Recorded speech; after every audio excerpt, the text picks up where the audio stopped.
విశాఖ నగర ప్రజలకి మరో గుడ్ న్యూస్. విశాఖలో మరో భారీ పెట్టుబడి రాబోతా ఉన్నట్టు అప్డేట్. విశాఖలో భాగమైన మధురవాడలో 172 కోట్ల వ్యయంతో యూనిటీ మాల్ అయితే రాబోతా ఉన్నట్టుగా సమాచారం. దానికి మొదట ప్రధాని నరేంద్ర మోడీ శంకుస్థాపన చేయబోతా ఉన్నట్లుగా అప్డేట్ ఇస్తున్నారండి. దాని విషయంలో నేరుగా 1200 మందికి ఎంప్లాయ్మెంట్ ఉంటుందని చెప్తున్నారు. 172 కోట్ల పెట్టుబడితో రాబోయే 18 నెలల లోపలలోనే యూనిటీ మాల్ నిర్మాణం పూర్తయిపోయి ఎంప్లాయ్మెంట్ ఇచ్చే విధంగా MOU పూర్తి చేసుకుని సంతకాలు కూడా తీసుకున్నట్టు సమాచారం. మరొక ముందుగా మనం చెప్పుకున్నట్టు లూలు మాల్ కూడా విశాఖపట్నం రాబోతా ఉంది. భారతదేశంలోనే అతి పెద్ద మాల్ గా చెప్పుకోబడిన లూలు మాల్ విశాఖలో పెట్టేందుకు ముందుకు వచ్చేసింది. రాబోయే అతి తక్కువ రోజుల్లోనే పనులు ప్రారంభించేందుకు అతి పెద్ద ఎత్తున సిద్ధం చేయబోతా ఉన్నారు.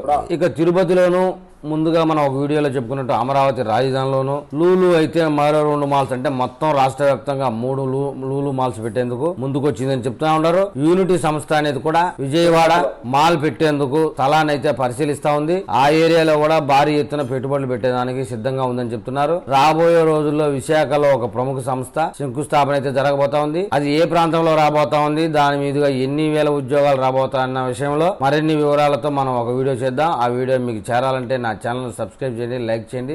మీరు నాకు ఏదైనా తెలపాలనుకుంటే కామెంట్ రూపంలో తెలపండి.